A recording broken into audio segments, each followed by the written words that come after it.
unmute myself. Let's try this again. I'm so sorry, you guys, having a little bit of technical difficulty. Like I said, I really want to play this video for those that you can see. I've got a video here from the leadership at the local level in South Carolina, but unfortunately, it just does not want to play. So let me try and bring that video back up one more time. Let's see if it'll play this time. Not sure why it looks like it's playing, but I can't hear it for some odd reason. And that might have to do with my speakers. Nope, speakers are on. Camera's right. Okay. Yeah, I do try to practice a lot of this stuff before I come on with you guys. Let me see. Nope. It's just still, and it's not playing. You're messing up my newscast. Not cool. This is not cool. Okay. But anywho, I will try to bring that up later.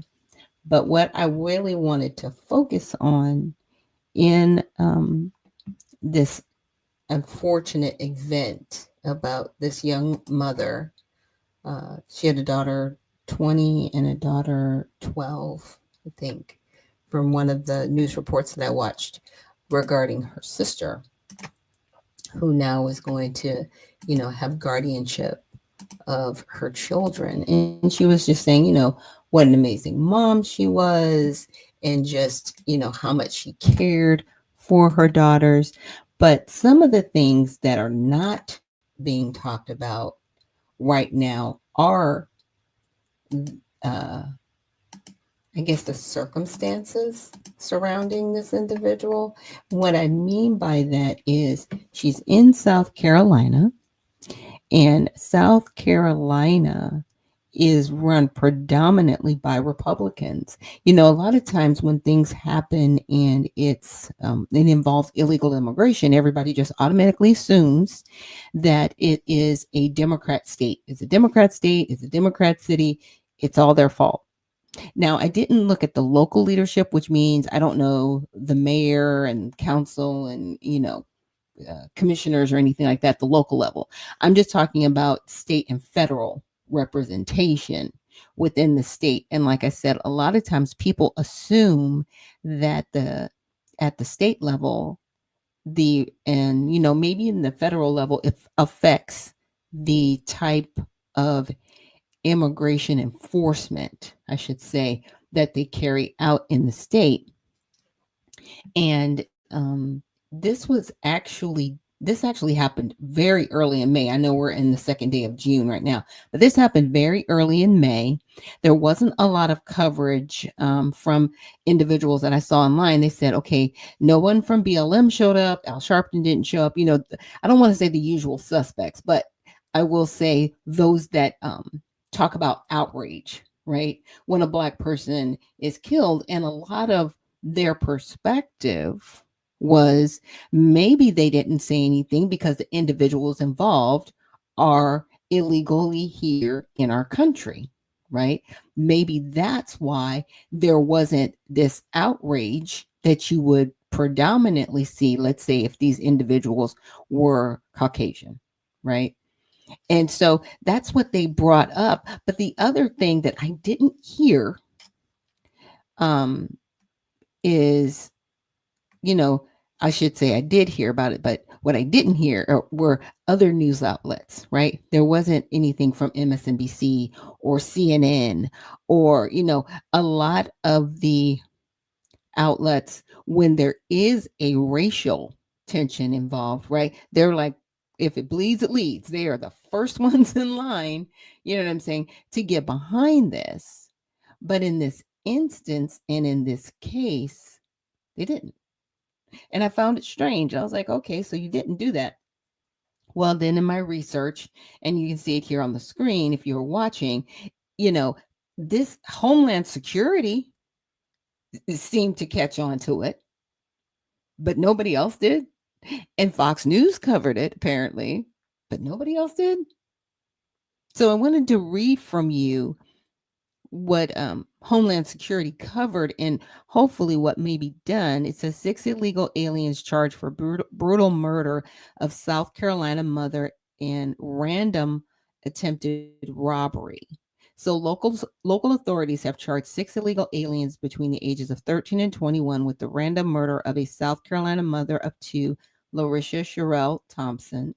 They have also been charged with burglary and attempted armed robbery. So apparently 2 days before they unalived this person, they were involved in a burglary attempt. Yeah. The six illegal the 6 illegal aliens allegedly pulled up alongside Thompson, fatally shot her, and attempted to enter her vehicle. Not only did these individuals allegedly murder this innocent mother, but they're also accused of attempting to rob a convenience store. And like I said, yeah, it's like a lot of crime going on, and I'm going, what is? And most of them are teenagers, right? 3 of them are 13, 14, and 15. And so, there are juvenile laws that we have in the United States. I'm not sure how they're applied with each state, but in some states, like if someone's 17, they can be tried as an adult, right? But in other instances, if somebody's under 18, they can't be tried as an adult. And unfortunately, their sentences are a little bit shorter when they're teenagers because there's that whole chance for rehabilitation, right? And see, in this instance, everybody needs to be deported from whence they came. I don't know where these individuals are from, but they can't stay here.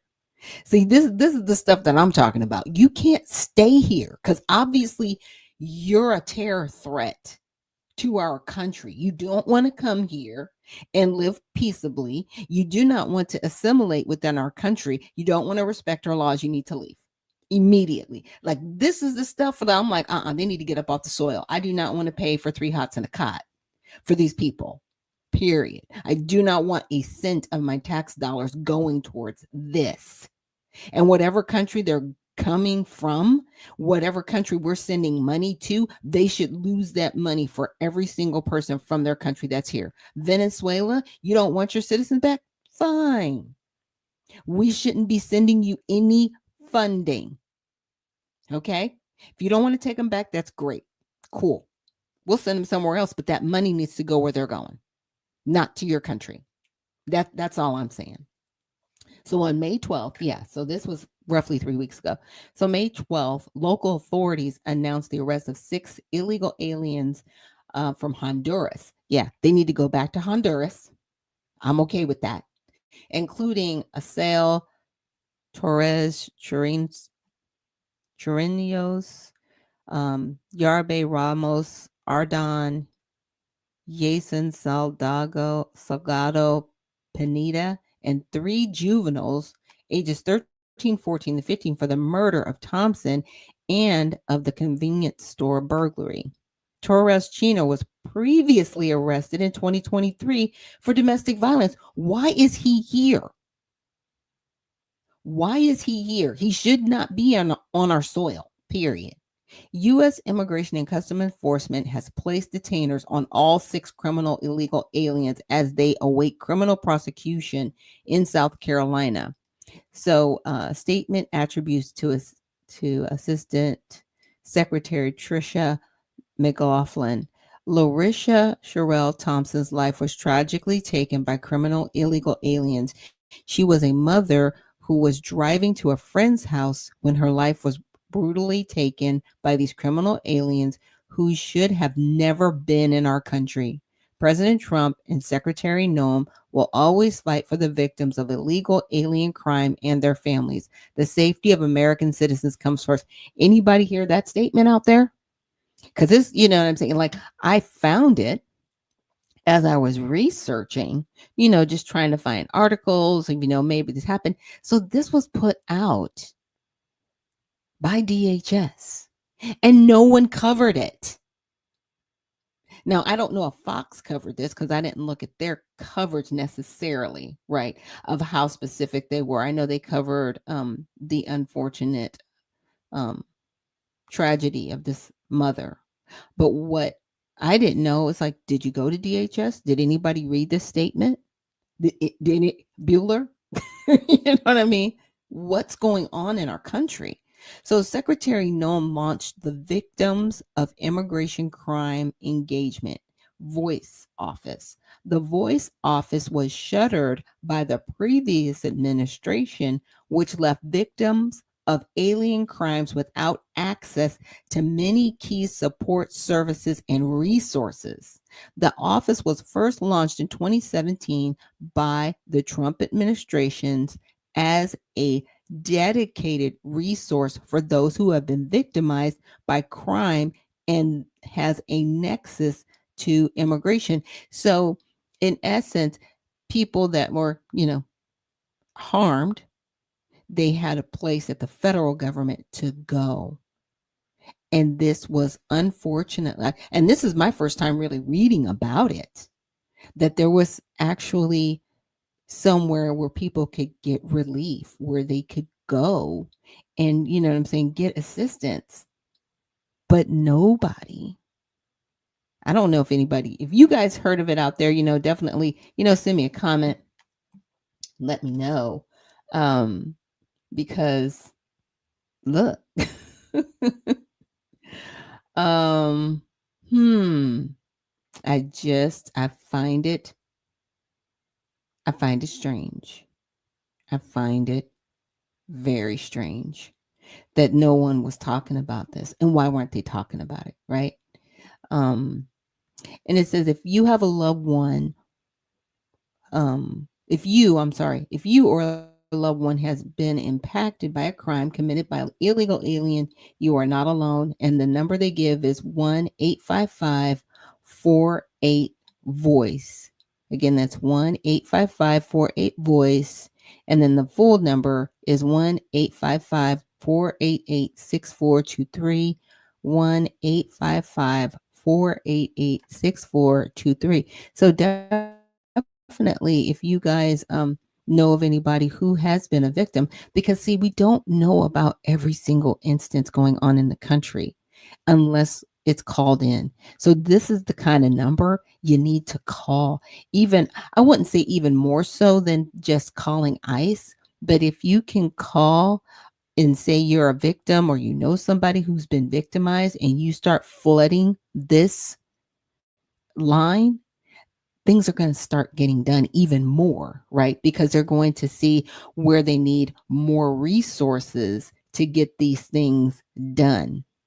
Now, to that, I know I kind of started out with, I wanted to play the video. Video wasn't working for me, but that's okay.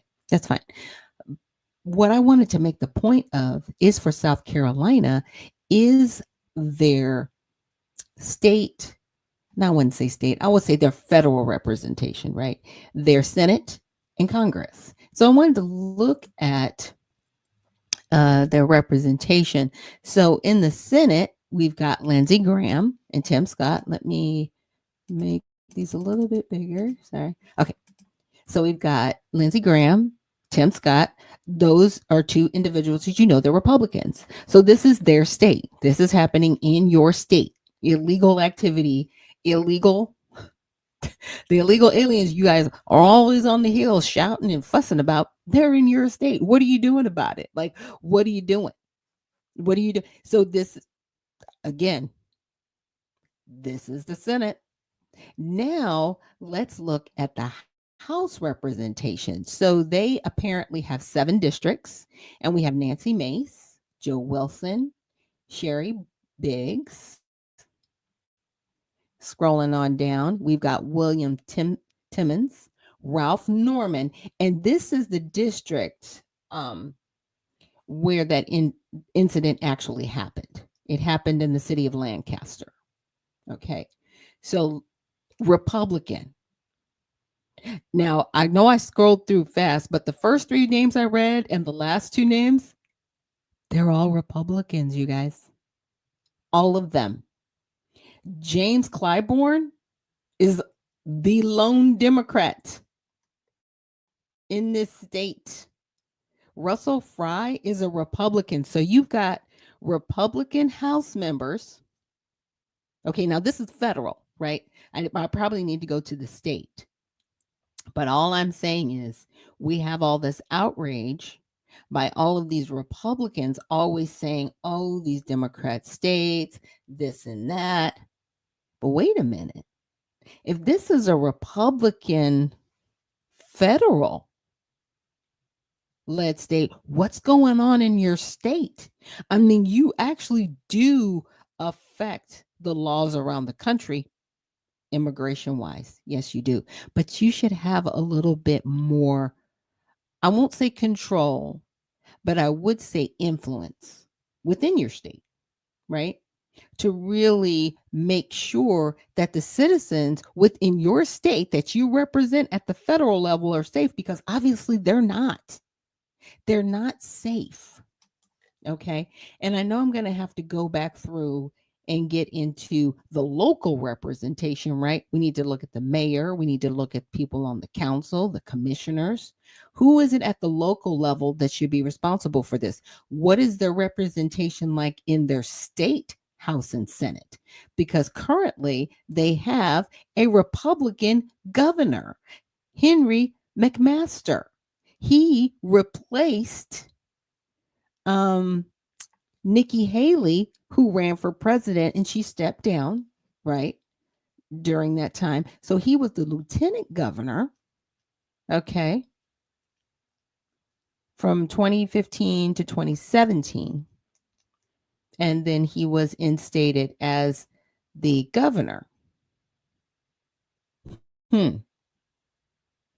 Like I said, I find it interesting because you got all these people that are Republicans in this state, and you've got this stuff going on. And like, what's going on in your state, South Carolina? You don't get to blame this and say it's an all Democrat issue. Like I said, still got to look at their House and Senate in their state and their local representation. I didn't get that far, but I will investigate that and bring that information to you guys tomorrow, because you need to know and you deserve to know, especially when you see these individuals on the Hill talking about immigration and the nonsense going on in their state and the woman that lost their lives in their state. I have not seen, and if you guys have seen any, I should say, videos maybe by any of the House representatives that I mentioned, or even Lindsey Graham or Tim Scott, have they said anything about this woman that's lost her life to illegal immigration? Look, I'll wait, but I don't know everything. So if you guys have seen any videos of them, because this did happen in early May, please, let me know. You can always email unfilteredvisionnews@gmail.com. You can also direct message me on X, and you can follow me at It's Our Turn RP. So like I said, you can always send me a message there. But yeah, the Republicans don't get to shout outrage on this one. They don't. Not on this one. Because in my opinion, they have failed their constituents, and they have not had enough influence on their state House and Senate to protect the people and the citizens of their state. And with that, we're going to take a short break. And when we return, I do want to talk a little bit more about immigration. Hopefully my videos will work.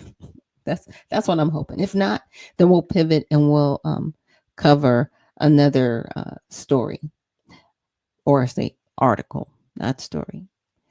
But yeah, we will be back in a moment. And thanks again for you guys joining me here on Unfiltered Vision News.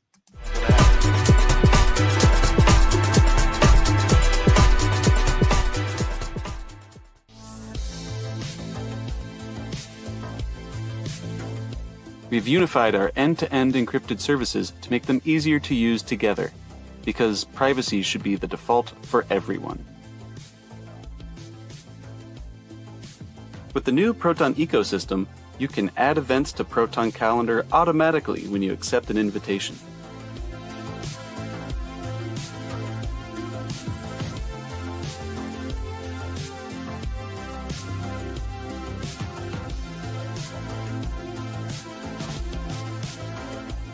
Easily share large files with a secure Proton Drive link.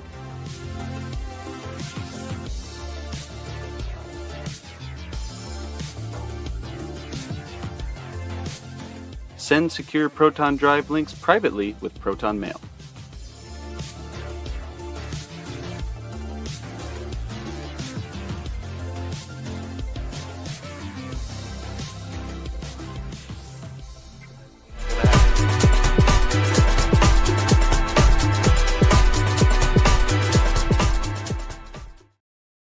And we are back here with Unfiltered Vision News, bringing you the news unfiltered Monday through Friday, 7 to 9 a.m. Eastern.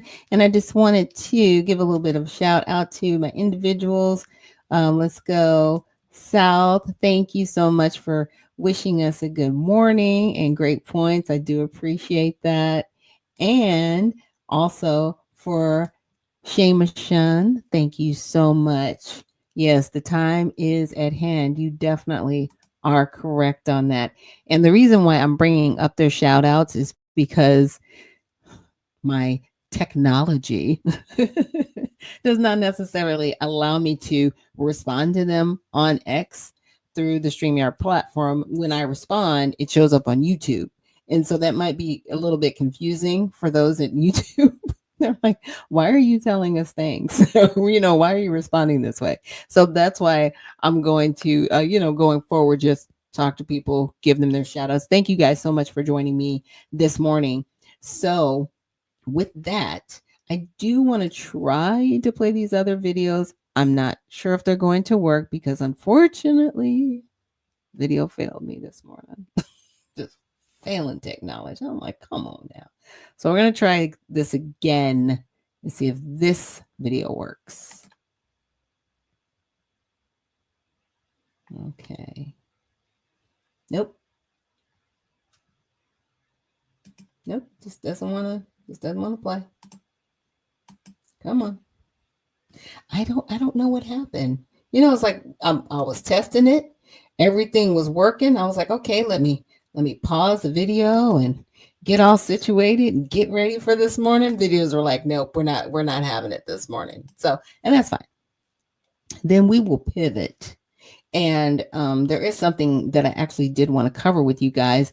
I don't know if you guys heard over the weekend about Larry Hoover. And, here's the thing about Larry Hoover. And a lot of people were like losing their lunch, like, oh my gosh, can't believe this, that, and the other. Okay, first of all, Larry Hoover was given clemency. He was not given a pardon. Okay, which means his case goes back to the state level. It's not, I want to say his clemency was at the federal level, but his actual charges that he was initially charged with at the state level are still there, and they are still going to have to be dealt with, because I want to say he's dealing with close to over like 200 years or something crazy. Like it's a large number that he's dealing with. So right now I was just trying to find, there we go, found it. Now I'm going to share my screen again. So here you can see Larry Hoover. It's in the North District of Illinois, life imprisonment. And these were the charges. So it was narcotics conspiracy, continuing criminal enterprise, use of persons under age 18, distribution of cocaine, use of communication facility in committing the narcotics conspiracy, distribution of cocaine on 2 counts, use of a firearm in the commission of a drug trafficking crime. So a lot of the crime that he was accused of centered around narcotics. And I know people are like, well, how is he in jail for life? Well, he was also tied to a suspected unlifing of an individual. And so that is what he was tied to at the state level. And the FBI apparently ran an investigation on him while he was in prison at the state level and brought charges against him, stating that he was running the enterprise from his jail cell and there was criminal activity happening outside. So that's how you get him in federal prison, which I thought was interesting to me because I was like, huh, not that it's a double jeopardy situation. It wasn't a double jeopardy situation, but I just found it interesting that you this person had that much sway and he was locked up. And that's what you're saying, that he was such an endangerment to society that you needed to lock him up and away for, so many years. And so I know a lot of people don't use ChatGPT, but I do. And what I did in this particular instance is I just asked ChatGPT. I was like, okay, well, in this case, could you summarize the case for me? So it summarized the case, right? And the defendants, um, Melvin Clifton and Vincent Galloway, were convicted of first-degree murder and attempted murder related to a gang-related shooting in Chicago. The convictions were based on eyewitness testimonies and forensic evidence. The trial sentenced both defendants to consecutive terms of imprisonment. So it did go to appeal. The Illinois Appellate Court initially affirmed the convictions and sentences. However, the Illinois Supreme Court issued a supervisory order directing the appellate court to reconsider its decision in light of additional case law. Upon reconsideration, the appellate court again affirmed the conviction and sentences, finding that the trial court had not abused its discretion and that the evidence supported the jury's verdicts. Okay, very standard. Okay, this is just, very standard lingo. Let me check my comments real quick, make sure that people can hear me. Okay. Oh, Unc is saying, let me bring up to the stage. Good morning, sounding and looking great. Thank you so much, Unc. I definitely appreciate that. Okay, so this is another thing that I asked because I was like, what about hearsay? Right? So, hearsay in this case, the appellate court addressed the admissibility of certain out of court statements under the hearsay rule. The court reiterated that hearsay statements are generally inadmissible unless they fall within a recognized exception. The court found that the challenged statements did not constitute hearsay because they were not offered for the truth of the matter asserted, but rather to show the effect on the listener or to provide context for the investigation. Therefore, their admission did not violate the hearsay rule. And the reason why I brought up the hearsay rule is because there were people, talking during this case. And there were people that said, this person was here and I heard this and they said that. And I was like, well, that's hearsay. Is it admissible? Right? So the appellate court affirmed the convictions and sentences of both defendants, finding no reversible error in the trial court's proceedings. Oh, so let's see. Unc had something else to say. He says they didn't want to let Larry Hoover out because of his influence on so many Black American youth in Chicago. They never want anyone to unify an FBA. And you're not wrong on that, right? Because my whole question was, I was like, okay, he's a gang member and they're doing this activity, but why do you want to throw him in a hole for 40 years? You know what I mean? Like you could have left him in prison. I'm just saying, you could have left him in prison, but why did you want to stick him in a hole for 40 years at the federal level for a state crime? Like it's that part that I wanted to see. So I said, can you give me a bullet point of just the evidence, right? Key evidence. There was eyewitness testimony. Multiple witnesses identified Melvin Clifton and Vincent Galloway as the shooters involved in the gang related incident. Forensic evidence, ballistic analysis linked shell casings found at the crime scene to firearms associated with the defendants. Gang affiliation. Testimony regarding the defendant's gang membership was introduced to establish motive and context for the shooting. Defendant statements made by the defendants prior, I'm saying both prior to and following the incident, were presented to demonstrate intent and involvement. Physical evidence, excuse me, items recovered from the defendant's residences, including clothing, matching descriptions provided by witnesses, were admitted as evidence. Now, with that physical evidence, I'm like, okay, he was wearing a red shirt. Was it a button up or was it a t-shirt? Right? That's where I get real specific, right? Was it a blazer or was it just red? That type of physical evidence, I'm like, and see, this happened before we had forensic evidence, right? That we have now, right?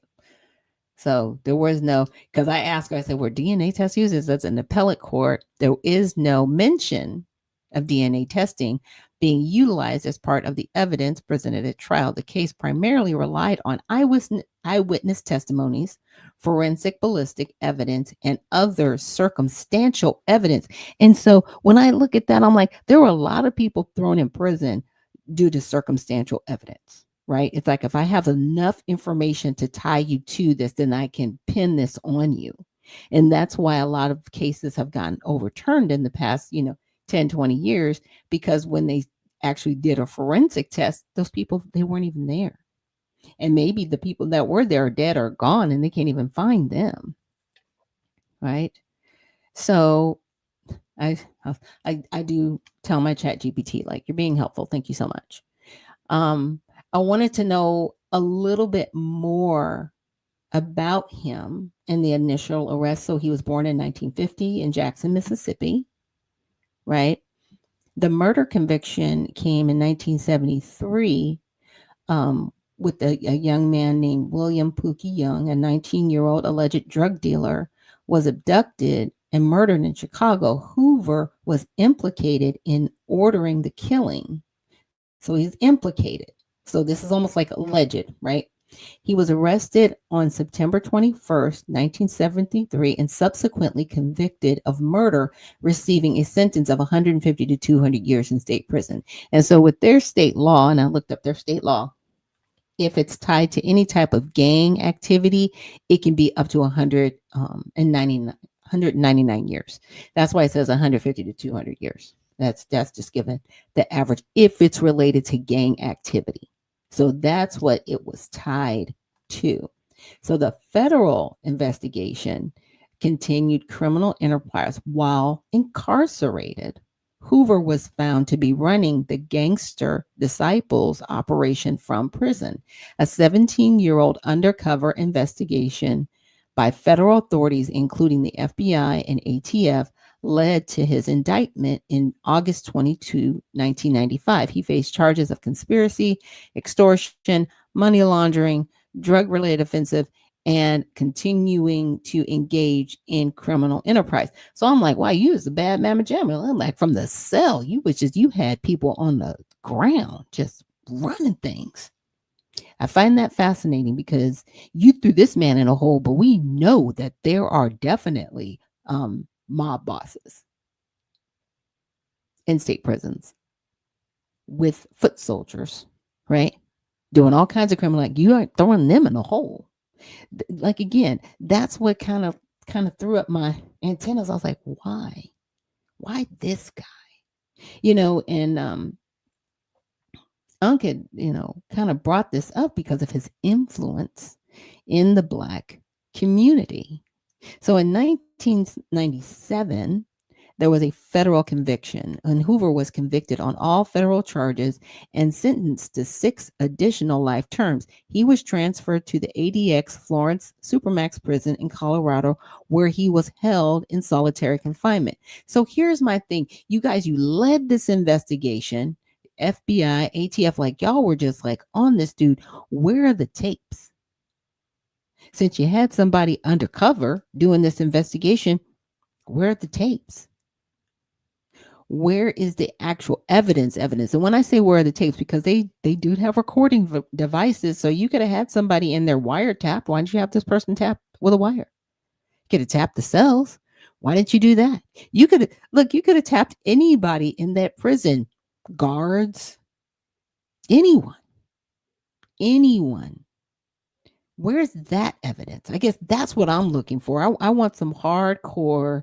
You knew he was doing this without a shadow of a doubt, but you threw him in a hole for federal crimes and conspiracy. Now we're talking about the commutation. So in 2025, which May 28, 2025, President Donald Trump commuted Hoover's federal life sentences. This decision followed advocacy from figures like Kanye West and Drake, who highlighted Hoover's claims of rehabilitation and renunciation of gang affiliations. Okay, so remaining state sentence, despite the federal commutation, which it was clemency, it wasn't a pardon. And even if it was, you probably still would have to deal with the state issues.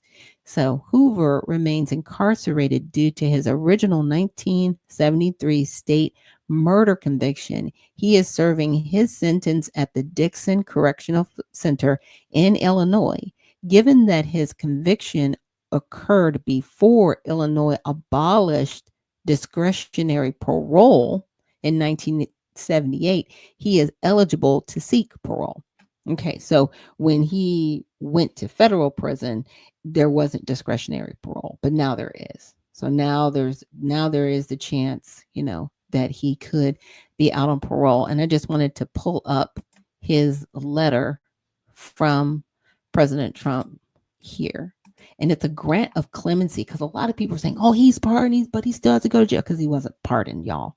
He was given clemency, which means it absolved him of the federal crimes, not the state crimes. Okay. That's what he was absolved of. It says, I hereby designate, direct, and empower the Attorney General as my representative to sign the grant of clemency to the person named herein. The Attorney General shall declare that her action is the act of the president being performed at my discretion. Okay, I hereby direct and empower the acting director of the Federal Bureau of Prisons as my representative to immediately release the person named herein. The acting director of the Federal Bureau of Prisons shall declare that his action is the act of the president being performed at my discretion. Oh, I'm sorry, at my direction. So this was done the 28th day of May, 2025. So this is why he's going back to state prison, because he was not given a pardon at both the state and federal level. Now, can he seek a pardon at the state level? He can. And I know that people are going to Pritzker to say, hey, let's pardon him. He's an old man. What can he do now? Right. But that would be at the discretion of the state. So, and they just gave me this summary. Right. But I wanted to find out, I'd had more questions.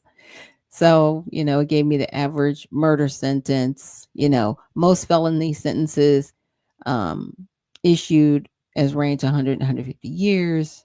The Illinois Parole and Pardon Board had discretion to grant parole after the minimum sentence was served.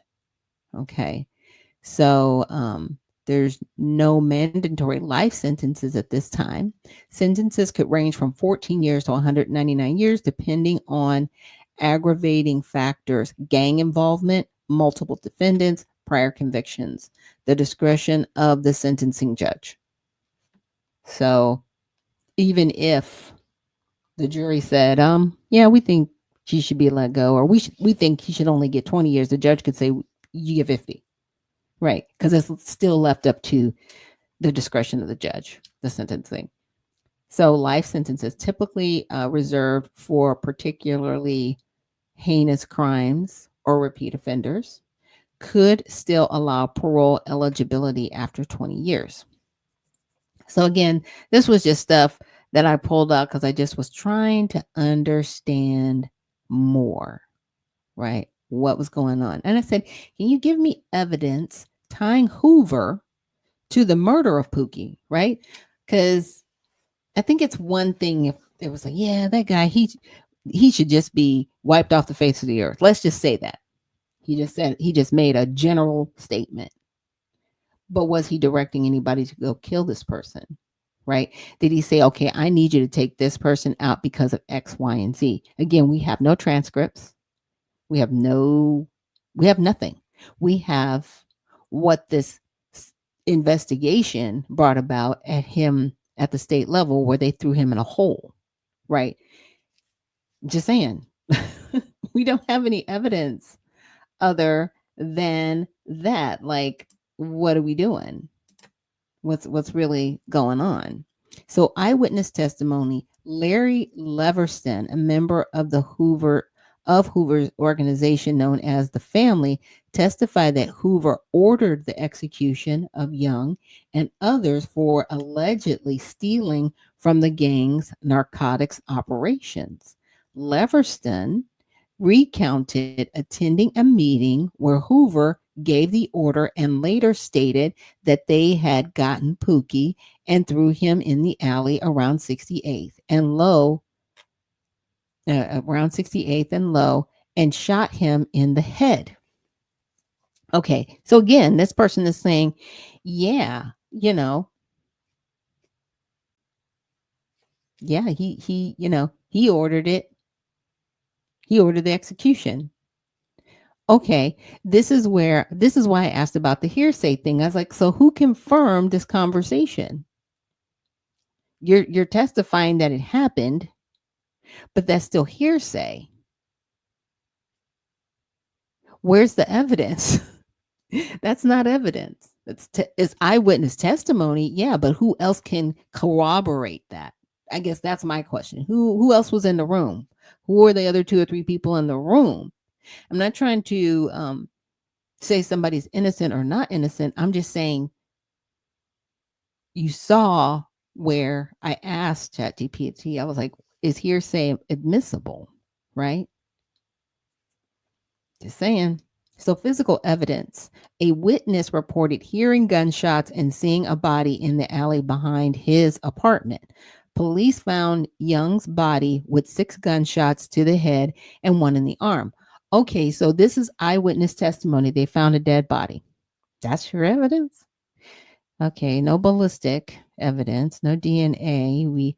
We've got one person who was eyewitness saying that this was ordered by Hoover, but no other corroborating witnesses to attest to that.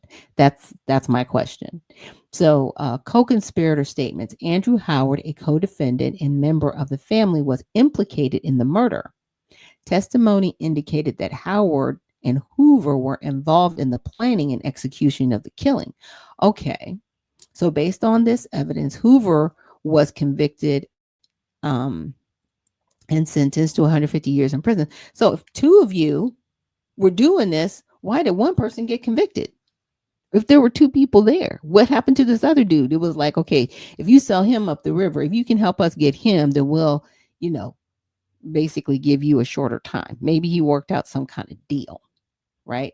So I said, was Howard convicted? So I asked. He said, yes, Andrew Howard was convicted alongside Larry Hoover in 1973 in the murder of William Pookie Young. Both men were sentenced to 150 years in prison. Okay. So they were both sentenced. So evidence presented, a testimony from Larry Leverston indicated that Hoover ordered the execution of Young and others of allegedly stealing from the narcotics operations. Leverston recounted attending a meeting where Hoover gave the order and later stated that they had gotten Pookie and threw him in the alley around 68th and Low and shot him in the head. So, additional testimony at Howard's preliminary hearing before Hoover had been arrested, Joshua Shaw's testimony placed Howard with Young on February 16th, 1973. Howard had told a companion to shoot if Young tried to run. Further testimony revealed that Shaw had been shot to death on September 27th, 1973. The transcript of Shaw's testimony at the preliminary hearing was thus read to the jury at the trial with certain references to Hoover stricken. So they did that so there wouldn't be bias, right? It was almost like, okay, you can assume from here that he's talking about him, but we're just going to read you this eyewitness account. So the one person that could have proven guilt or innocence was murdered, right? Joshua Shaw, this guy right here. Joshua Shaw, he was shot to death. Okay, why was he shot to death? What? why was he that kind of threw me. I was like, wait a minute. Why was this guy shot to death if he wasn't really involved? Right? Okay, so he placed Howard with Young. Okay, his testimony, not with Hoover, but with Howard. Okay, so that was that when it kind of stood out to me, and I said, why we're catering. I meant to say the references stricken. Why? And it said why were references to Hoover stricken at Howard's trial? It said Joshua Shaw gave testimony at Andrew Howard's preliminary hearing before Larry Hoover was arrested or charged. So this guy, Shaw, gave testimony before Larry Hoover even went to prison at the preliminary hearing for Howard. But I just told you that same person was shot to death in September. Okay. So you're going to kill somebody that gave testimony? It gets even a little bit more interesting, right? So the co-defendant references to implicate someone not yet on trial, like Hoover at that time, can be considered prejudicial. This is why his name was stricken. Okay? Because you can't really say that somebody is innocent or guilty at somebody else's trial because it's not their trial. He hadn't been charged yet. It was almost like, I don't want to say it was a fishing expedition, but it was like, okay, who else is involved in this that we need to maybe consider, being a part of said, unaliving. It says, and this is what really tripped me out. Since Shaw was later killed and couldn't testify at trial, his prior testimony was read to the jury, but with mentions of Hoover removed to avoid prejudice the jury against Howard. Now, I had a few more questions. So, I was like, well, who are the people that started this? Larry Hoover, David Barksdale. So David Barksdale was over Black Disciples. Larry Hoover, he co-founded the Gangster Disciples, I guess, with David. They formed this in the 60s, and they were the Black Gangster Disciple Nation, BGDN. Then I wanted to say, I asked, was there any government infiltration in this gang. And so it kind of pointed out the FBI, ATF undercover operations in the 80s and 90s. Federal agencies conducted extensive undercover investigations. These operations aimed to infiltrate the gang's narcotics trafficking, weapons smuggling, and racketeering network. So, yeah, so they were targeted, you know, for investigation. The infiltration efforts culminated in major federal prosecutions, including the 1995 indictment of Larry Hoover and other leaders on charges of running a continuing criminal enterprise. And that was, when they took him from state to federal prison. Okay. All right. I see what you're doing. They gave me some details of the undercover operations that were doing long-term surveillance, use of informants, notable informants, right? Impact of infiltration, right? We know that led to, unfortunately, Mr. Hoover being taken. But I was like, why was he so important? So the leader of a major criminal organization, Hoover was the co-founder and longtime leader of the Gangster Disciples, one of the largest and most violent street gangs in Chicago. Okay, the Gangster Disciples were involved in widespread drug trafficking, violent crimes, extortion, and racketeering. Were they? And here was my question. I was like, were they involved to the point where, like, got John Gotti and these other mobsters prior to his date and time, right? With Gotti and some of those mobsters, they own the police, they own the judges, they own the politicians, local, state, and federal level. Is that what they were doing? I'm just saying, were they involved in that kind of stuff? Because apparently they weren't. Because if they were, maybe they wouldn't be in jail. But yeah, it's like, wow, okay, so drug trafficking, violent crimes. I was like, okay, all right, I get it. That's why it was so important. Okay. Unlike many gangs, the Gangster Disciples under Hoover operated like a structured criminal enterprise with a hierarchy, codes, and coordinated activities across multiple states. Okay, well, there are other organizations out there doing the same thing. So this made them a prime target for RICO, Racketeering, Influence, and Corrupt Organizations Act prosecutions, with the FBI prioritized to dismantle organized crime. Really? Really? So they had organized crime to that effect. I never heard about the mob being taken down. I heard about certain individuals within the mob being taken down. I've heard of certain individuals now, with the cartel, because, President Trump actually went forth and, made them terrorists, right? It's just that juxtaposement, right? I'm like, huh, okay, they were all right. Like I said, I was just learning, doing my research. I said, were there any other gangs the government pursued as strongly? So it gave me a list. So the Crips and the Bloods in Los Angeles, that were two rival gangs, right? Operations like Operation Hammer in the 1990s involved heavy police sweeps to arrest gang members.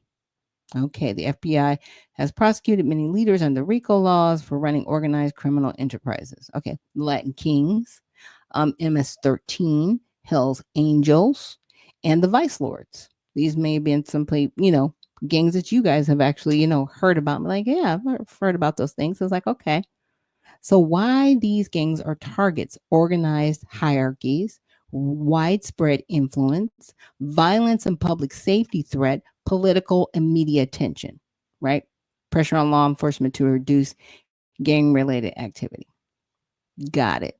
And I asked another question. I said, do you think Hoover was targeted to control the Black community and make him a martyr? I'm sorry, I spelled martyr wrong. I was like, I probably should have spell checked that, but ChatGPT got what I was saying. So perspectives on whether Hoover was targeted to control the Black community and made a martyr. So It says argument that Hoover was targeted to control the Black community. Historical context, surveillance and suppression. During the 1960s and 70s, government agencies like the FBI, under programs like COINTELPRO, actively surveilled and sought to disrupt Black leaders and organizations deemed a threat to the status quo. So some argue that Hoover's leadership of a powerful Black gang in Chicago placed him in the crosshairs of law enforcement who wanted to destabilize Black political power and social power. So that was one of the interesting questions I had, because I was like, why this guy? Why are y'all so bent on taking him down, right? Because there could have been, I read, there were other gangs at that time. There were the Vice Lords, there were Hell's Angels. You know what I'm saying? There were other people doing the same thing he was doing, or maybe even worse. But why would you coming after him specifically? Now, I didn't look into the other organizations to see if their leaderships were, taken down, but they were brought up, right? Just those as examples of the federal government going after them. So, criminalization of Black leadership. Hoover, despite being a gang leader involved in violent crime, also promoted certain community programs and codes of conduct within the gangster disciples. Some view this as a form of grassroots leadership. Critics say the government's harsh targeting served not only law enforcement goals, but also political aims to suppress Black self determination. Now, this is the feedback that I got from ChatGPT, because I just wanted to know, like, what is going on? So, the use of RICO and harsh sentences, the aggressive federal prosecution, including the use of broad RICO laws, is sometimes seen as a tool to to dismantle influential Black organizations, with Hoover as a symbolic figure. Yeah. When I read that, I was like, wait a minute.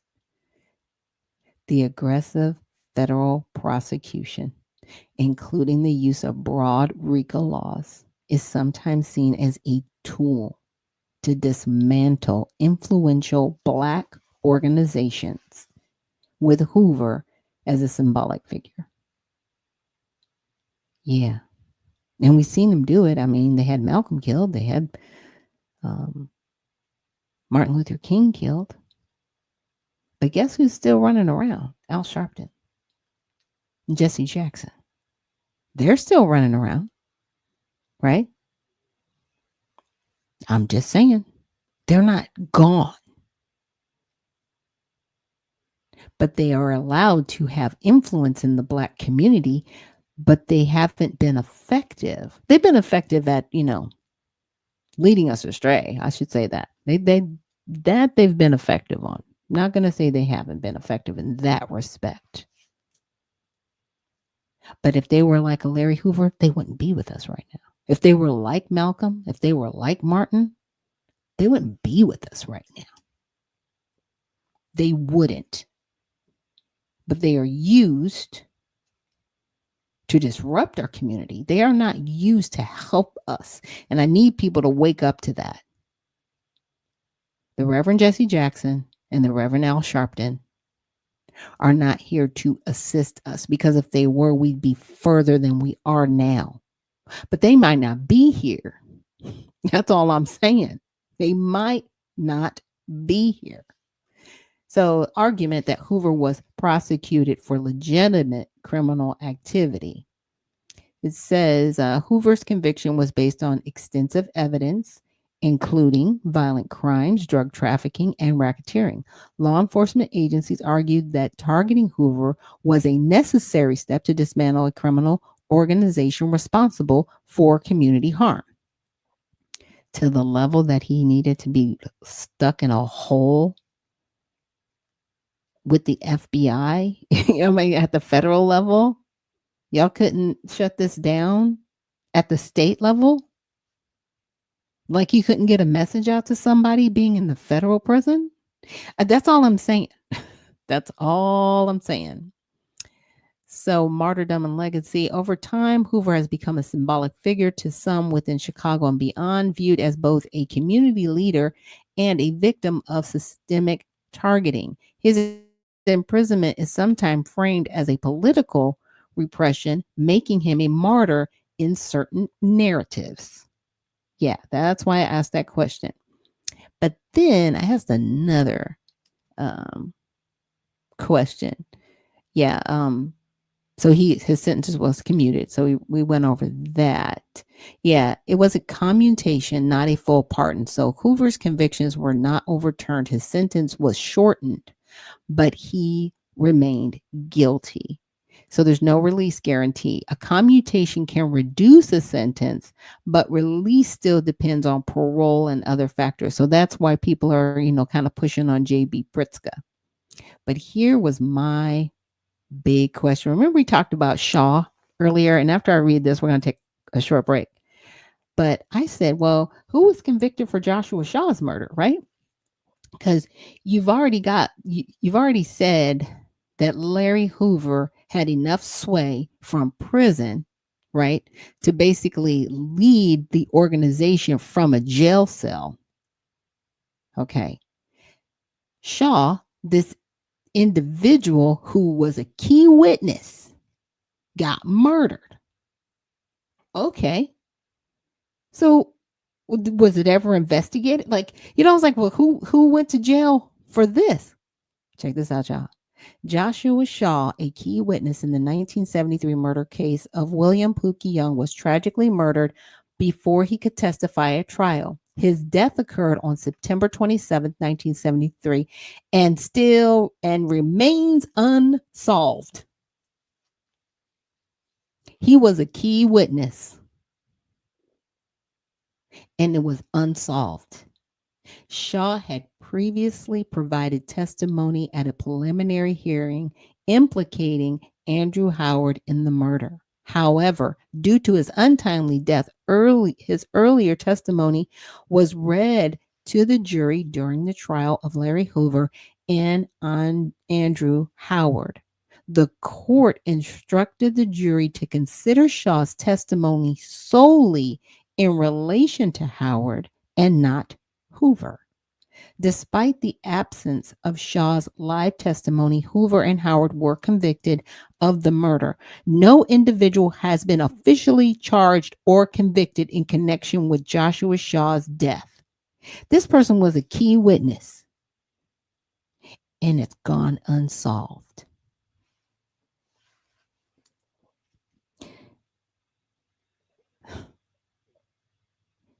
Unsolved, you guys. Yeah. 52 years. Unsolved. Why? This person was a key witness, and you didn't find out who killed him? No evidence, no ballistic, no outrage, no nothing? Like he was no more useful to you than a napkin in this situation? You just needed his testimony, and then it's like, kill him. When I see stuff like that, he knew something that probably would have absolved both of them. But he also knew enough that it could be used as a conviction. That's where I'm at with it. Because otherwise, this man should be walking the planet right now. And his murder's been unsolved till this date. Nobody's looked at it. Yeah, it's that part for me. So we're going to take a quick break, and when we come back on the other side, I'm hoping we will have a guest this morning for our political segment. So, like I said, fingers crossed. We'll see. But thank you guys for joining me this morning and letting me read through all that information on you. But yeah, at the end of the day, my question is, Joshua Shaw, he was a key witness. Why was his murder unsolved? Why has nobody been officially charged in connection with his murder? Yeah. It's one of those things for me again. It's that part. But I'll see you guys on the other side.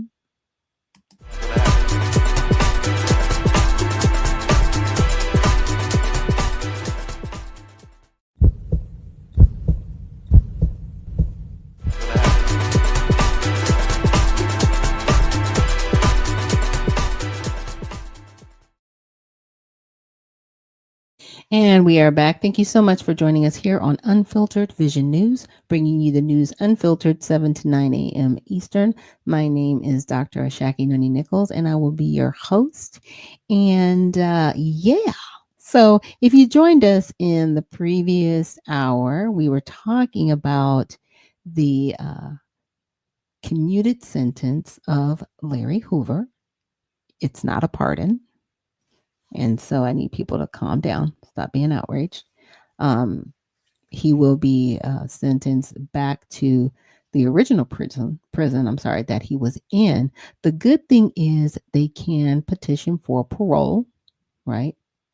Maybe for good behavior. So we will see if he hopefully will have the ability to have his sentence shortened. I don't know because he does have a lot of positive influence, which is interesting. Being the gangster that he was, he does have that type of influence within the Black community where people would, listen to him. So I don't know what's going to happen in that respect, but Godspeed to his family. And if they're able to, get him pardoned, hopefully they will be able to. So we're going to look at a little bit more news. Our guest should be joining us at 8:30. So as you can see, we're dealing still with unfortunately things going on in Israel. So mainstream media report Hamas's claim, of 31 civilians massacred in Gaza. Israel says it's false. So if you guys been joining me for a while, I like using all sides because it will show you how the media has covered it from the left, the right, and the center. So many mainstream media outlets reported 31 people were killed and over 170 wounded in Gaza on Sunday when Israeli forces opened fire towards a crowd of people receiving humanitarian aid, though Israel has described the allegations as false. So here's Gaza's claim. Many mainstream outlets cited the Hamas run Gaza Health Ministry, the International Committee of the Red Cross, and other witnesses as sources for the claims of the mass killing. So, Aid Foundation's rebuttal. The Gaza Humanitarian Foundation, which is backed by Israel and the United States, said it delivered the aid without incident and released a video showing aid distribution that it claims was from the site on Sunday. So, Israeli statements. According to the Times of Israel, which is center bias, an Israeli official said troops fired warning shots overnight about a kilometer away from the site before it opened to distribute aid. IDF troops worked to prevent a number of suspects from approaching the forces. During the activity, warning shots were fired at a number of suspects who approached the forces. There is no connection between the incident in question and the false allegations against the IDF. The IDF also published a video it said was of masked gunmen shooting Gazians trying to collect aid. It is wild what is going on over there. And this is how the media covered it. The original claim from Gaza's health ministry was widely reported by mainstream media outlets like Associated Press on the left, CNN that leans left, BCC, which is center, Sky News that leans left, and more. Whew. Several outlets have since updated headlines and coverage to reflect Israel's denial of the claims. Al Jazeera, which leans left, gave less air to denials in its coverage and noted just once that the GHF, which is described as controversial, denied the claims. Other outlets highlighted denials more prominently in updated coverage. So, this is one of those things. I think it's all going to come out in the wash, really. It will. Um, because, there, I mean, even how this whole thing started, if you go back, because it's been almost 2 years um, since they've been going back and forth. People questioned how it even started. So to see something like this that's kind of in the, you know, going on the upon 2 years, I think we're going to get a lot of this type of coverage. We're going to hear a lot of this to get people to side or unside with people. So, some other interesting coverage that I wanted to look at. I wanted to look at this one because Pentagon reporter fired. I found that fascinating because the way they put it is like you don't work for the Pentagon like that. Does that make sense? I know that they have a communications team, but that's different than a reporter being allowed entry to cover the Pentagon, right? You don't work for the Pentagon. And that's what this makes it seem. So, Gabrielle Kuchia, a Pentagon correspondent for One America News, OAN, which is right bias, and self proclaimed MAGA girl, claims she was fired from the network. Okay. After criticizing Defense Secretary Pete Hegseth's restrictions on press access. Okay, that because I was like, the way it sounds, I was like, okay, that headline does not read right. She was fired from her job. You know what I'm saying? She was fired from OAN. Pentagon, I don't know if they had anything to do with that, right? So the details, Kajia, a former Trump White House staffer, voiced concerns about the Defense Department's increasing limitation on journalists, including locked briefing rooms and lack of formal press briefings. She published her criticisms on her personal Substack account, calling the new restrictions the antithesis of MAGA values. Kachia was reportedly then asked to turn in her Pentagon badge and subsequently fired. I'm going to stop right there. You're dealing with the Department of Defense, okay? You're dealing with highly sensitive um, plans and information all around you. You're at the Pentagon. You're at the Pentagon.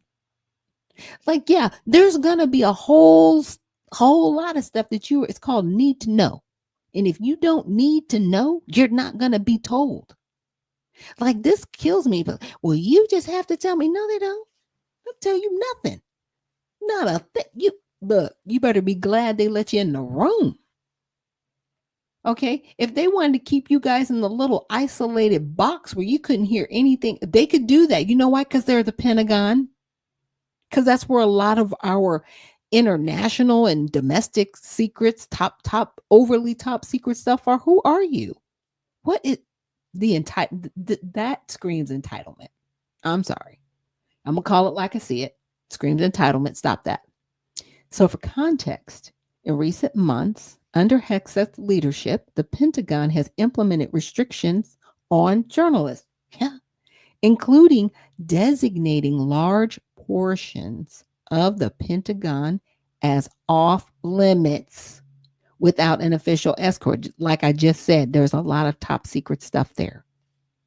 That's what they should be doing. The Defense Department has also come under criticism for its handling of press briefings. First of all, they shouldn't be having any. And if they are, it should be limited to the budget. It should be limited to, let me see, what else can you guys talk about without telling us anything? Maybe not to be too in depth with it, but like, foreign engagements, right? They might be able to talk about how things are going with the military, right? Building up personnel that that are here, domestic and foreign, like those kinds of things. But they just can't talk to you guys about anything because where they're at is where all most of the secrets are. The secrets aren't really always with the FBI and the CIA and the NSA. They're at the Pentagon because that's where our military comes together. Like that stuff is overly top secret. So it's I just find it fascinating, just the entitlement attitude. So, in recent months, under Hegseth's leadership, the Pentagon has implemented restrictions on journalists, including designating large portions of the Pentagon as off limits without official escort. The Defense Department has also come under. I'm sorry, I read that over again for the context part. Now, this is how the media covered it. CNN, which is left biased, highlighted Kachia's previous service in the Trump White House and her outspoken support of the MAGA movement, while emphasizing her criticism of Hegseth's handling of press access. The Daily Mail, which leans right, also detailed the events leading to Kachia's termination, but focused more on her public persona as a MAGA girl and her loyalty to the movement. The Wrap, which is center, highlighted Kachia's concerns after being hired and the reactions from the Defense Department and OAN. And this is just my take on it. It seemed like because she had been with the Trump administration before and she, considers herself like a loyalist, she calls herself a MAGA girl. It was almost like I should get special treatment, even though I'm working for OAN. I don't work for the Pentagon. I work for OAN. It's like I should get special treatment because I work for the president and you should be telling me anything I want to because you work for him. Does that make sense?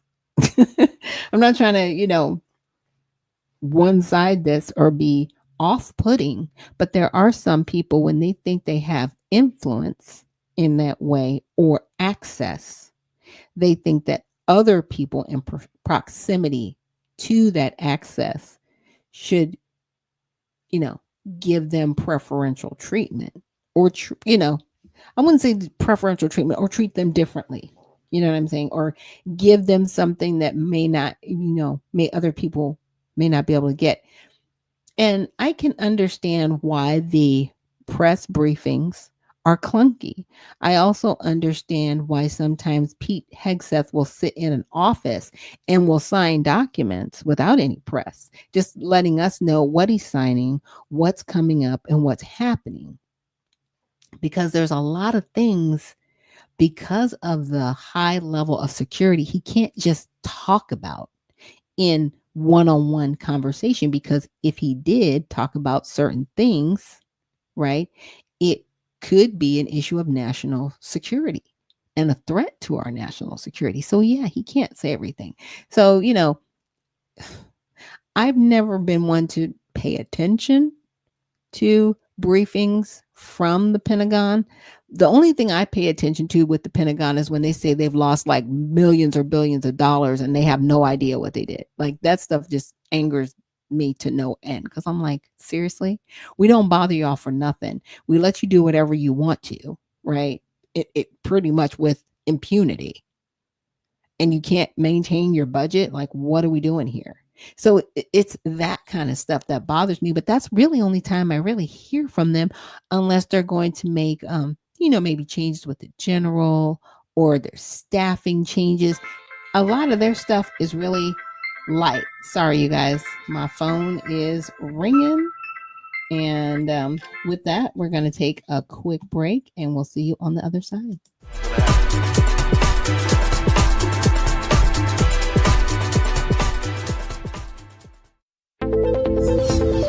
The browsers of today are broken. They've been overtaken by a barrage of sneaky and annoying ads, trackers that follow your habits, and cookies that build profiles, and all sorts of other internet clutter that's taking precedence over the content that you want to see. In fact, these useless bytes can take up to a whopping 50% of page load times, with a third of it anxiously trying to learn more about you. To make matters worse, some ad blockers are even letting ads through when large advertisers pay them. But do you really want a leaky ad blocker? It's because of these very reasons that we developed Brave, a new browser that kicks internet crud to the curb and makes it faster, safer, and better to surf the web than your current browser. With Brave, everything you need is built right in. We integrated technology that automatically blocks trackers, annoying ads, and shields everything that can cramp your style and destruct your privacy. With it, you can expect increased speeds nearly 2 times faster on laptops and up to 4 times faster on mobile. And unlike any other browser, Brave allows you to support your favorite publishers with automatic micropayments, so it's a win-win for you and your favorite sites. To top it all off, Brave is open source, because we truly believe it's our web and we need to fix it together. So ask yourself this question: do you want a web browser made for the internet of today? If so, try Brave. It's faster, safer, and ad-free.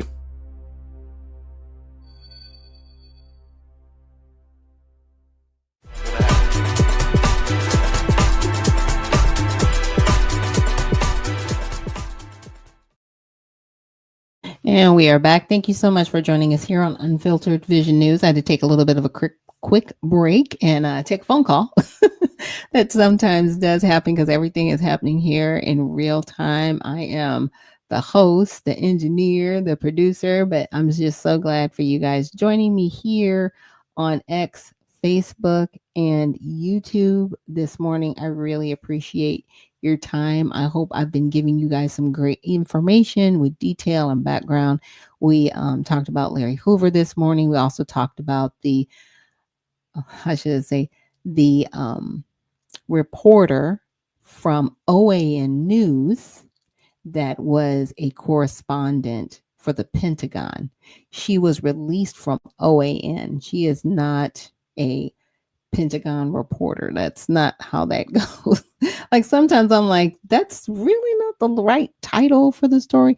Now, a lot of these stories are aggregated by all sides. So I need you guys to understand that they're just pulling in the information and then they're determining, by votes or how people see and view things, whether it's left, right, or center. And they also, like here, CNN is center left. Daily Mail is way on the right. The Wrap, they're right in the center. And so they do a lot of their stories with that in mind so you can get an overall perspective, right? And this is the way I like to read the news to you guys with these different articles, because I want you to know that not all the news that you're seeing is without bias. I guess that's the point, right? A lot of the news that we see out there is with bias. And one of the things I'm trying to do is bring you the news without bias, right? I know I'm reading the articles, but just my take. I want you guys to always know that I want to be fair, whether people are Republicans or Democrats or independents. I just really want you as my audience to be equipped with the information. And so I see that our guest has joined us.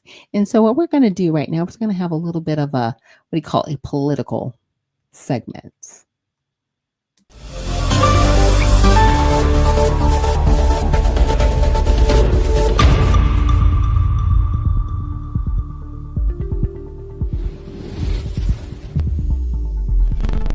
Let's get it on!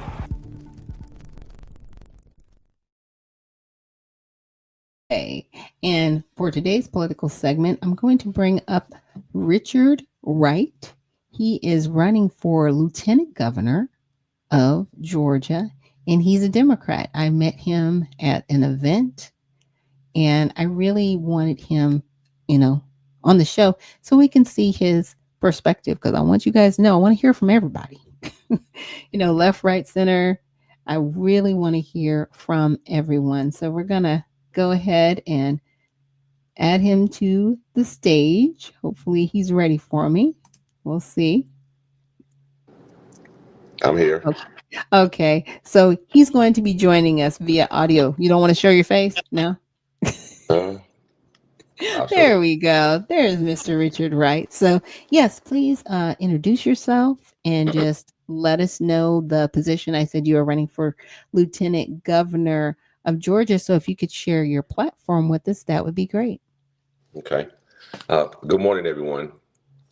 My name is Richard Wright, and I'm running for Lieutenant Governor of Georgia. I always start off with a little education because I think, as someone who wants to hold a position, I think it's upon me to educate, everyone what the position does. And so, the Lieutenant Governor of Georgia is the president of the Senate.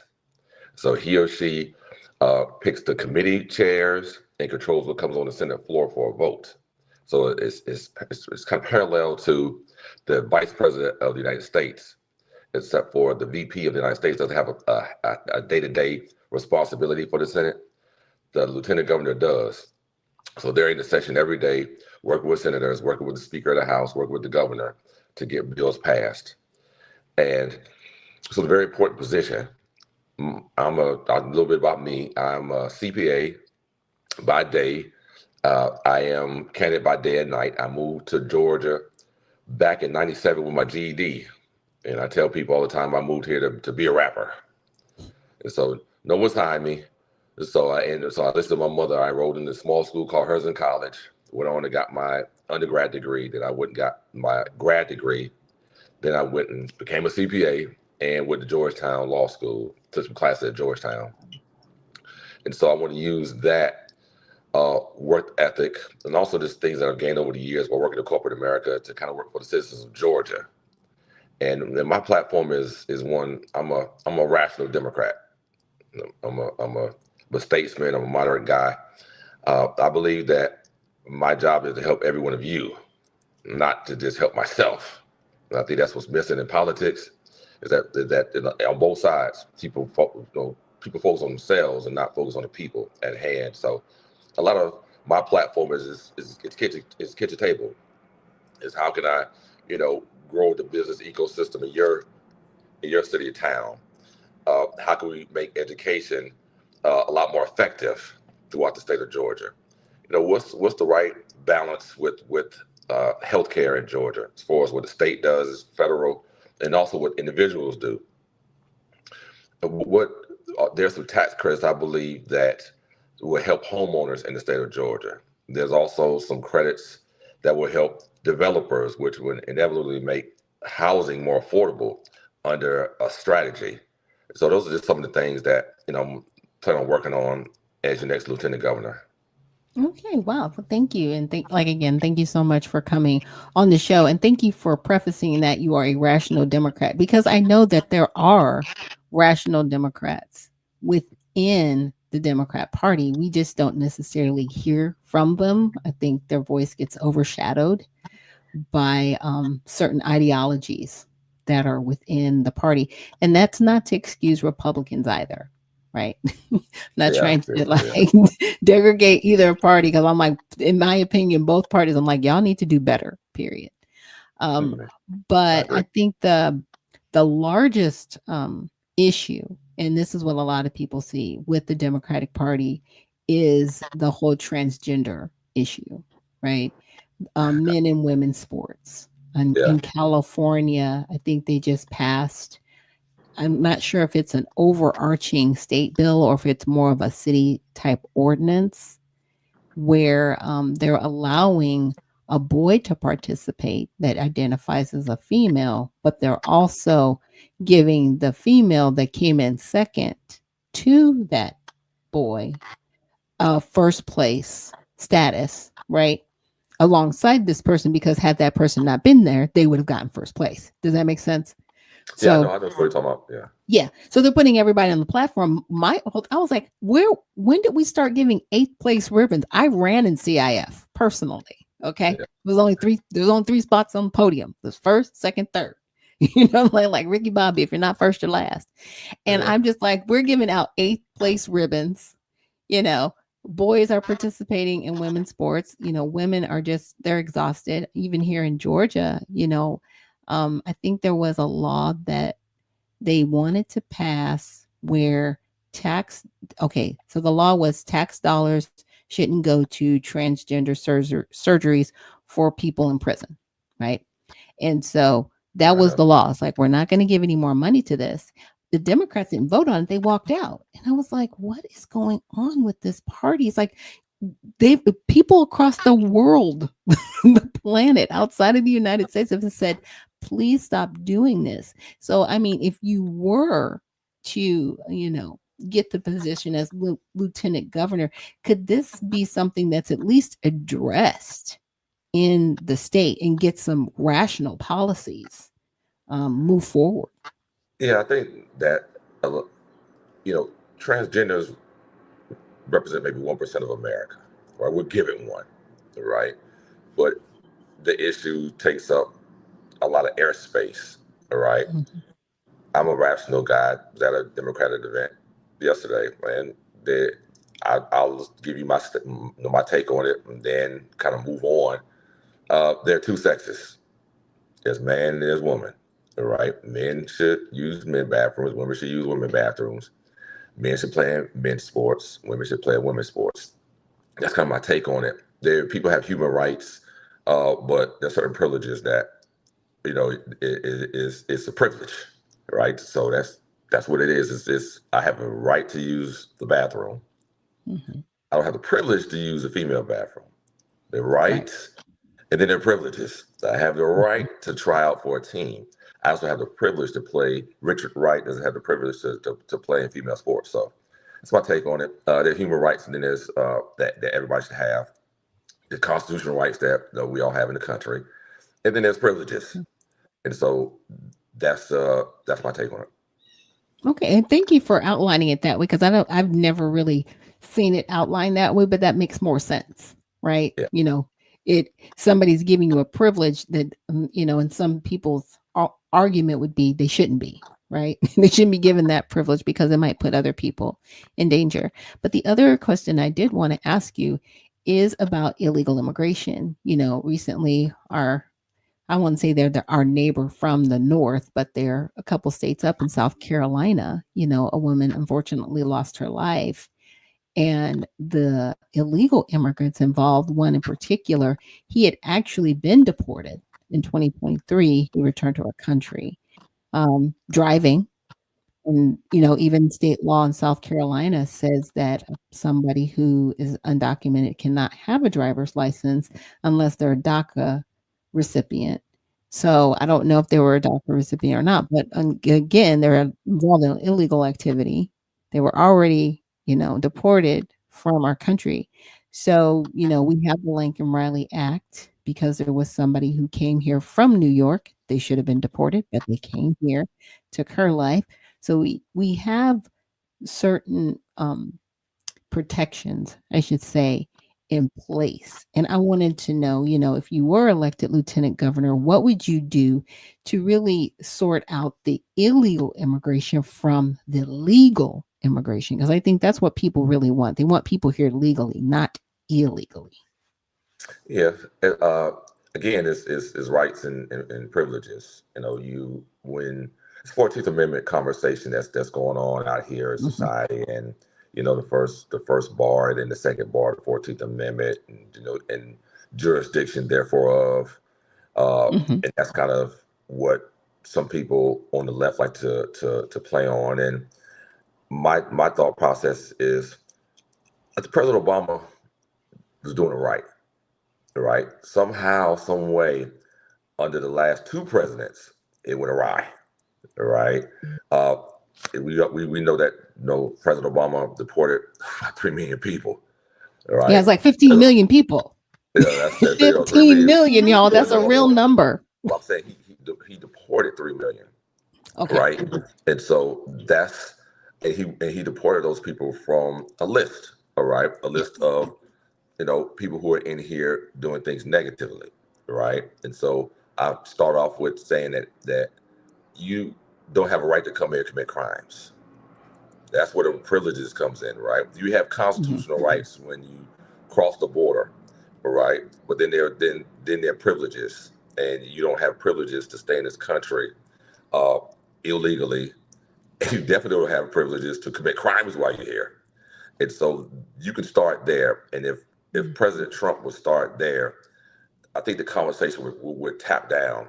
But when you go over the Constitution, say it doesn't matter, and the 14th Amendment was a Reconstruction bill, right? We're not going to sit here and be intellectually dishonest and say that was for immigrants. No, the bill was for mostly for slaves, but it was for the Chinese as well, Native Americans as well, right? It said, hey, it overturned Dred Scott. It was Dred Scott said only white Americans were Americans, right? So we, as African Americans, were the Mexican Americans, currently Mexican Americans, because after the 13th Amendment, we were free, right? But you were trespassing because you weren't a citizen. And so, the Republican Congress, I give credit where credit's due. The Republican Congress said, hey, before the Democrats get back into the House or the Senate, let's go ahead and correct Dred Scott. And that's what they did. That's the 14th Amendment. And so it's not for illegal immigration. It was a Reconstruction bill. And so, again, I think we need to kind of pivot back towards what President Obama did in terms of identifying individuals that are here illegally, documented, however we want to say it, and that are committing crimes. We need to deport them. But then there needs to be more policies around people who are here doing things constructive. And that's what we're kind of failing at. Is we have there's a lot of radicals on both sides. We want to let everybody stay. We want to put everybody out, right? And there's not enough kind of rational thought process to it, because rational just means two things exist at one time and both be true, right? That's all the rational idea is. And so that's what we get back to, more of rational ideas in terms of, yes, if you're here committing a crime and you're here illegally or undocumented, then you need to be deported. And then we need to construct something around, people who are here being constructive. And my last point to that is we need to really think about domestic resources. That's the quagmire in the room, right? Oops.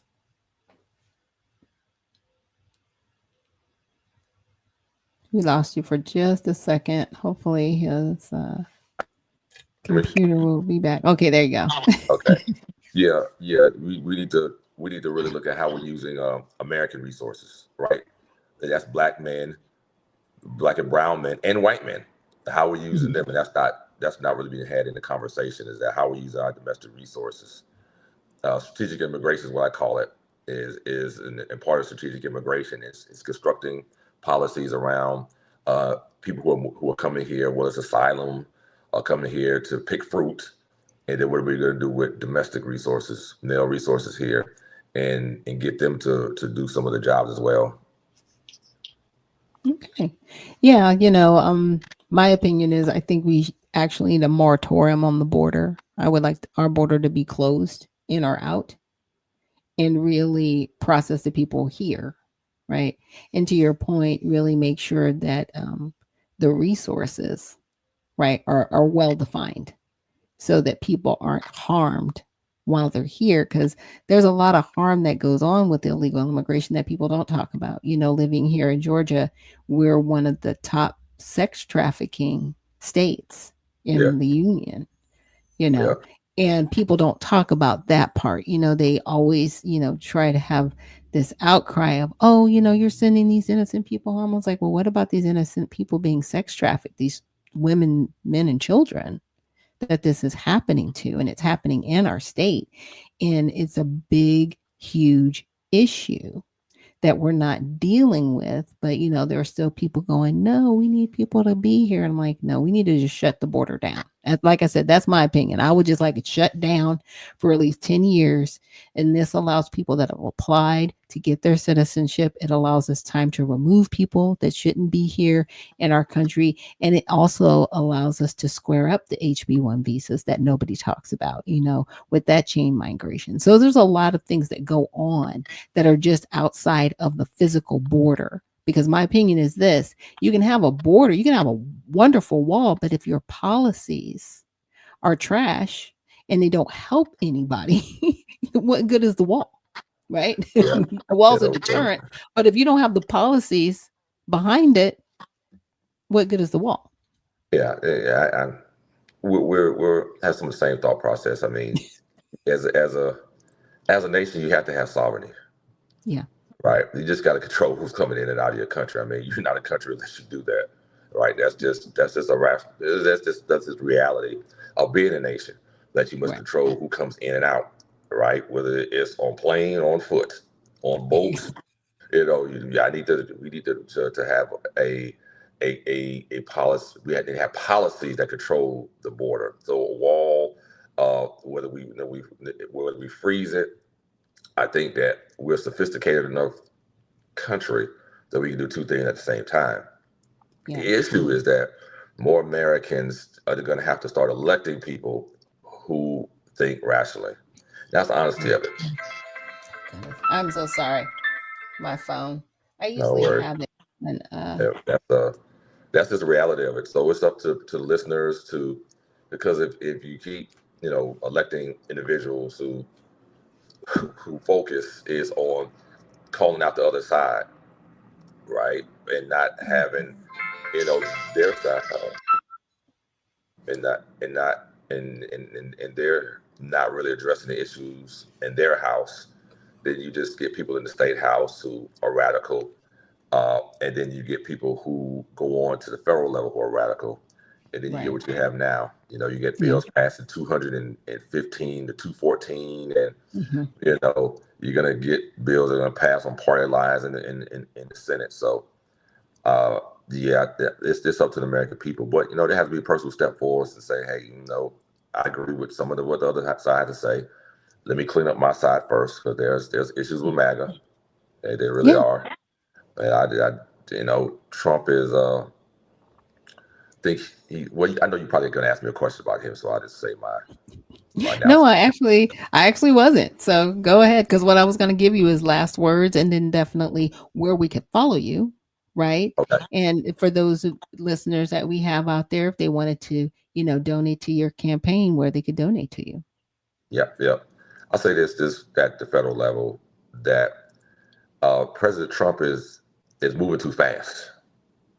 All right, moving too fast because of the fact that we haven't thought about it kind of holistically. This, as a nation, is for a president to have a legacy, you need 8 years.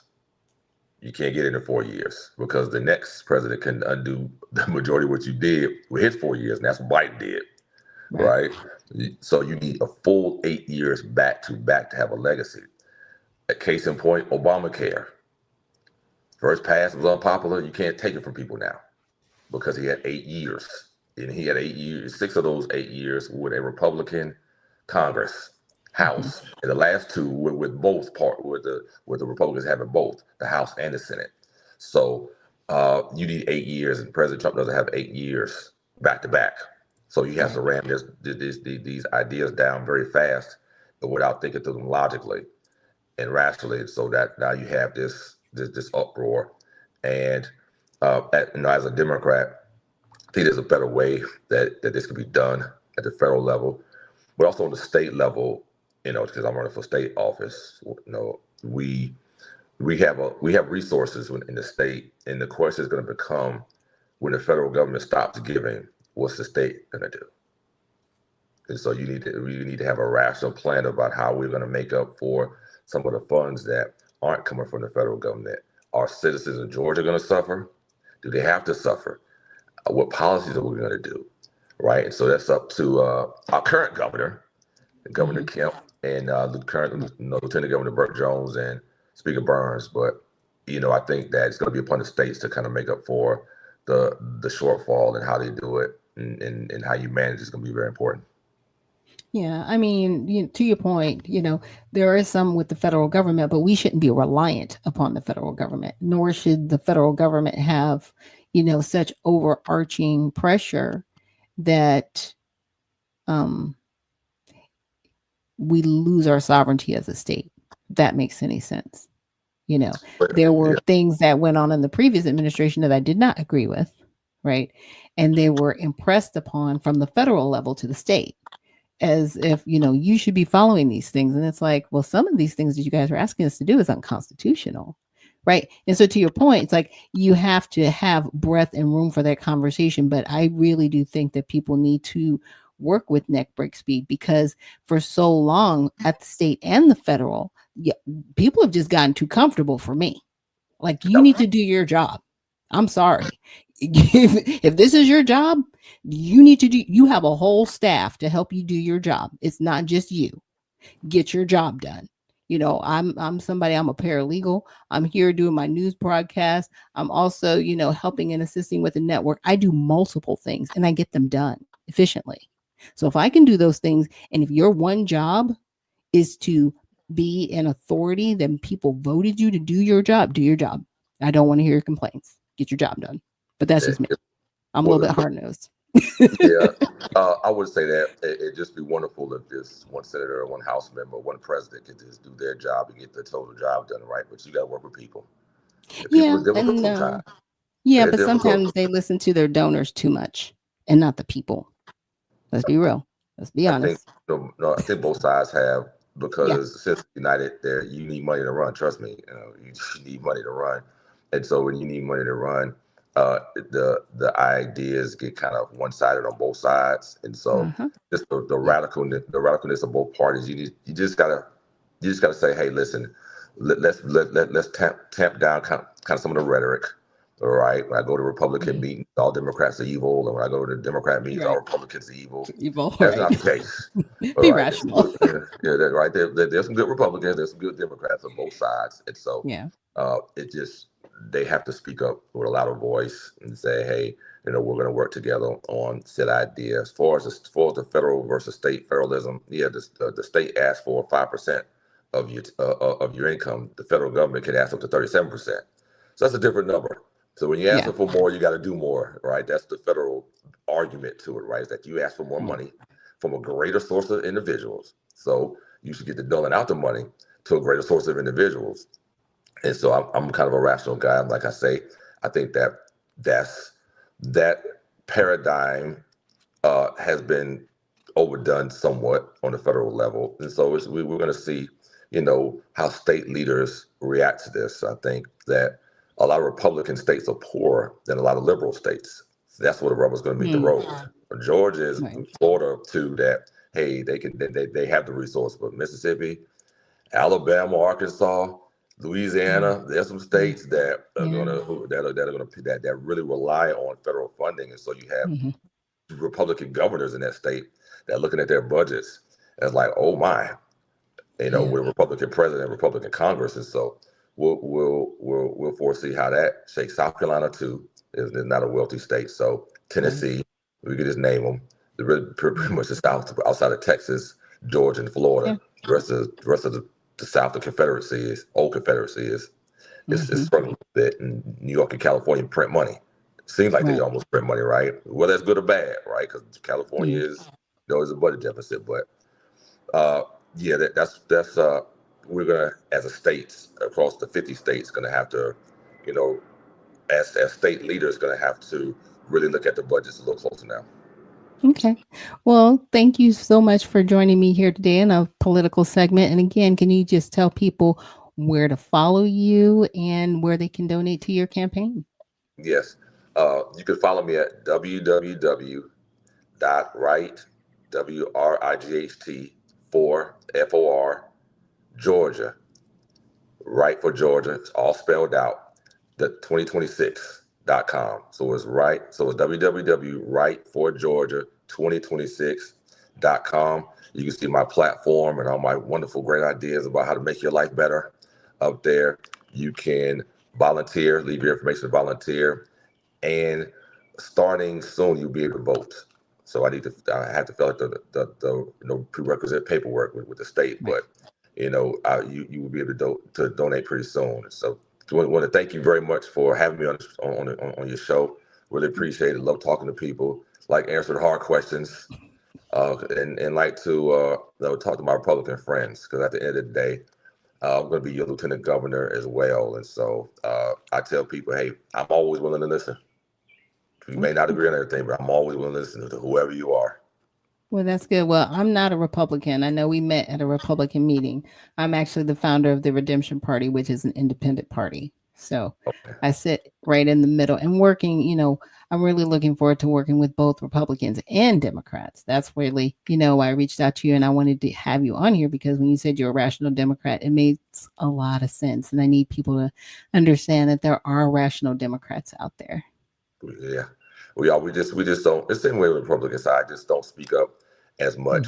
Mhm. When you get in rooms, by yourselves with other rational people, you kind of talk rational stuff like, "I wish this would happen. I wish this would happen," but Right. you never say it out loud because somebody would shame you. That the Republican side call you a rhino. Lord Mhm. knows what the Democrats will call you, and so people kind of just don't want to speak up. But Yeah, I don't I mind agree. being all names. It's part of life, and so just want to make Georgians' lives better. That's the goal. Good, good. And thank you. And like I said, I appreciate you running. It's very difficult. It is not easy, but hopefully, we can have you on again during your run so we can follow up and just see about your progress. And thank you so much again for joining us here this morning. I appreciate it. Thank you. Okay. All right. So that was our political segment with Richard Wright. He's a Democrat and he is running for lieutenant governor here in the state of Georgia. Again, I will make sure to link his website to our conversation that I'll post later on today so you guys can follow him, follow his progress, and also donate to his campaign. And I know people are here like, why are you pushing? I'm not pushing for him. I'm not pushing against him. I want you guys to make up your own mind, look at his platform, and see if he was somebody that you would want to support. I want to have people up here that are independents, that are libertarians, that are Republicans. I don't want to see us see one side because our politics has multiple sides. It's not just one sided. That's something we need to remember. But I wanted to thank everyone again for joining me here. Sorry for my phone call interruptions earlier. But thank you so much for joining us here on, excuse me, Unfiltered Vision News, bringing you the news unfiltered Monday through Friday, 7 to 9 a.m. Eastern. I'm your host, Dr. Ashaki Noni Nichols, and I will see you guys tomorrow. See you soon.